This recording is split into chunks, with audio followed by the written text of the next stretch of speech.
as you said, one of the things we're going to be talking about this week is PlayStation investing a bit into Discord. So this actually comes directly from headquarters itself for Sony, from the SIE blog, and they wrote, "At PlayStation, we're constantly looking for new ways to enable players around the world to connect with one another, form new friendships and communities, and share fun experiences and lasting memories. It's in this spirit that we've excited to announce the new partnership with Discord, the communication service popularized by gamers and used by more than 140 million people every month around the world, including us. Just full disclosure, we do record on Discord. Together, our teams are already hard at work at connecting Discord with your social and gaming experiences on PlayStation Network. Our goal is to bring Discord and PlayStation experiences closer together on console and mobile starting early next year, allowing friends, groups, and communities to hang out, have fun, and communicate more easily while players game together. To bring these experiences to life for our players, Sony Interactive Entertainment has made a minority investment as part of Discord's Series H round." So long and short, filtering through the corpo speak, essentially what they're saying is that they've now invested with Discord and they're going to be partnering to kind of bring those services onto the PlayStation. Adam, what do you think this means for PlayStation? I don't know if it means anything major at this time. I mean, obviously, them getting their foot in the door on Discord is a big one, considering Microsoft was rumored to be trying to buy the company itself. But I don't think that, removing the potential of what Sony might do with Discord down the line, I don't know if this changes anything other than the fact that we might just be able to have a Discord app for PlayStation, so you don't have to literally have a computer next to you, so you can have Discord on while you're playing, any PlayStation 4 or 5 game. I don't know if in the immediate future, like, their plan is to have the app up and running early next year on the platform. I don't know, aside from that, what that means. I think it's more just them casually, and probably not costing them too much because it's only a small investment. It's not like they bought the company outright. They're just looking to start putting their foot in the door for crossplay because it's 2021, soon to be 2022 when they have this app up. Crossplay is becoming a very normal thing, which means that down the line, we're going to need a way for people to talk to each other. And if all you can do on a PlayStation 4 right now is talk and party chat with just PlayStation users, it's not enough. So this is their easy way, I guess, without a lot of work, because I assume Discord's doing most of the work in terms of getting the app ready. It's just them throwing a little bit of money, get their foot in the door, and then see where it leads. Because it's going to be an inevitability throughout all platforms as we go forward. It's just a matter of, will they be ready for it? And if they have Discord on their side, that's probably your best bet as a starting point to be prepared for multiple platforms having to talk each other on the same device. Yeah, I think it's a larger conversation of, like, is Sony going into going to be looking at crossplay kind of gaming? And I think that's definitely where they're heading. I think that's where everyone's heading. I was kind of saying to you, I think one of the things that they see is that I think online gaming, in terms from the PC space, is where most of the consoles are heading in terms of there's an untapped player base. Steam basically has the whole piece of the pie. Microsoft is starting to get into it, and PlayStation's not really. And I think that when is gone, or Horizon Zero Dawn onto PC, that's them putting their feet in the water to see what the reception is. I think with the crossplay, there's also a concern from Sony that, we are offering crossplay, but what are we doing in terms of revenue? And I want to bring up a Twitter post posted by Tom Warren, editor at The Verge, and he was essentially saying that there was a conversation with Epic and PlayStation where Epic approached PlayStation asking if they wanted to do cross-platform work with Fortnite, and they were sort of offering all sorts of deals trying to make Sony look like, the heroes in terms of making crossplay happen.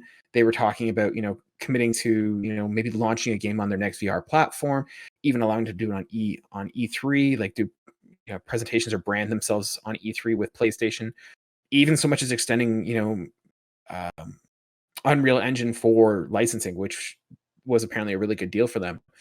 And so Sony said no, and it came out that they were actually looking for, or they're concerned for, the fact that cross-platform sales or crossplay might impact how their sales revenues look. And so there was an image and it was talking about, if the proportion of PSN revenue share divided by PS4 gameplay, if there's a title that has less than 85% sales on the PlayStation Network that does the cross-play, then they're looking for compensation from, in this case, I believe it was Epic who was hosting it. I'm not entirely sure, but Sony is concerned about crossplay and what that's doing for the revenue. So they might be looking to make a play, not immediately, but they might be looking at something that eventually having their services online. Because I think at one point, PlayStation Now was available on PC. I believe it still is. Yeah, and the remote play was on PC as well. So I think both Sony and Microsoft are realizing, there is an untapped market of PC gamers who are essentially just an untapped market that would cost them, like, they don't have to build another console to fight for those ones. They can just have the people use their PC and just fight for their services. Yeah, and I mean, the idea, assuming it's true, that PlayStation was worried that crossplay might take into the revenue thing, it's like, okay, that might make sense if, this is like a Call of Duty deal where Microsoft, for example, has the better features on it. Like, they get the day one stuff sooner, but that doesn't affect crossplay, because then it can't be, like, if they have maps before PlayStation, well, then they can't play crossplay. So what's the difference? So generally speaking, when I hear, oh, we don't want crossplay to cut into our revenue, it's like, well, if you're the bigger platform like PS4 was, what revenue are you losing? Because they're probably buying the games on PlayStation, which means you're getting that cut. So I don't know what crossplay does to suddenly, like, screw with the revenue. Because, I mean, I'm pretty sure if you want to play a game on PlayStation, you're going to play it on PlayStation. If you're going to play it on PC, you're going to play it on PC. So unless their worry is that, like, let's say, I don't know, let's just say Destiny 3, when it comes out, it's available everywhere, like, except for Switch, because I don't think Switch could handle it. But if it's on available for Xbox Series X, PC, and PS5, I mean, look, more people might get it on PC now than they would PS5, but it's not going to affect Sony at this point, because it's not going to affect them any differently than any other game that doesn't have crossplay that's also available on all three of those platforms. So it's just, maybe there's something, like, business-wise that I don't understand here, but whenever I hear that comment, because I've seen it circulate a couple of times now, it doesn't make sense to me, because I'm thinking it's just the same thing as, like, a game that isn't exclusive to any console swaying different to whoever's, like, buying for what device. Yeah, I wonder if it's going to be more of a sales from a console standpoint, though. Right now, when a console comes out, you communicate with your buddies, like, okay, like, are you going to go PlayStation? Are you going to go Xbox? And if you are interested in playing with your friends, like, that is going to be where you go. Even if it's like one or two games where it's just like, yeah, I want to play Destiny with my buddies, so I'm going to get a PlayStation. Maybe not at launch, but eventually or something. Whereas if crossplay becomes a thing, that's going to eat into it's going to eat their lunch a little bit, in that they're not going to get those console sales, they're not going to get those game sales, especially if we're looking at something where it becomes that, we get rid of the brick and mortar stores and they're just buying it from the PlayStation Network. That's going to be lost revenue for them. So I think what we're seeing the early days of Sony trying to build a PC online crossplay platform ecosystem where it's, I have my PlayStation, that's where I'm going to get my exclusives and everything, but I can also play my PlayStation games remotely on my PC with my friends on the PC, right? We're already seeing Sony make moves with the PC and remote play capabilities, and I think the PC is the next stop for them. Yeah, no, it's hard to say, because, again, we're getting so much information that doesn't really translate to something that we as fans can kind of recognize, because we're all just thinking, well, I already plan on playing this on PlayStation, so what does this change? Crossplay doesn't change anything. The only way that crossplay changes anything is that, like, again, let's say Destiny 3. If I'm waiting for a sale price to buy a game, that might be the only determining factor, because now at least my brain's going to go, okay, if I want to play with my friends on this console, I don't have to get it on this console anymore.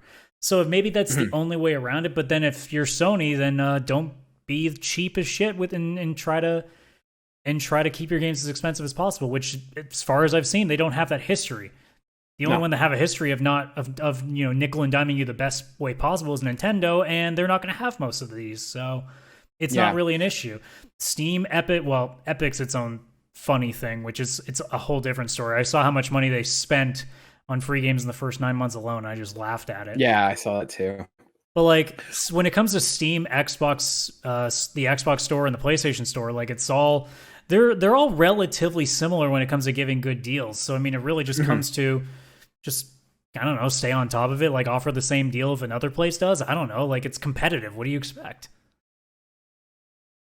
Could we look at this as maybe being a strike against Xbox in that right now everyone looks and it's like, oh yeah, Xbox and PC are synonymous with each other. I can buy something on the store there, I can play it there. Like all their games are on PC. What if this is a way for Sony to kind of attack that strategy and say, yeah, the games are available on PC. However, Discord is not. We have Discord, and that's on our side of the fence. I mean, that would be a really smart move on their part. I mean, it doesn't affect Microsoft that much because if you're playing on PC, as a lot of them generally seem to be, it doesn't affect them much. Not to mention, Microsoft's got so much money to burn that I don't think it really much affects them because look at what Xbox Game Pass is, and they're probably losing a boatload of money doing that. So I don't know if anything Sony's doing is necessarily hurting Microsoft. It's just what Sony's doing is keeping them ahead of the game, which is what they need to be doing in order to stay decently afloat in comparison to Microsoft, who can hemorrhage money and still be fine. Yeah, that's true. No, I'm excited to see where Discord ends up on the PlayStation system. I think it's gonna be awesome. I'm really excited for it. So, yeah. Anything else on that one? I'm just really excited because I've been asking for Discord on this freaking console for like 3 years now, and now it's finally becoming a reality. And I'm annoyed that I have to wait at least another 9 months potentially for it. Yeah, it'll take a while, but I think it'll be good once it gets here.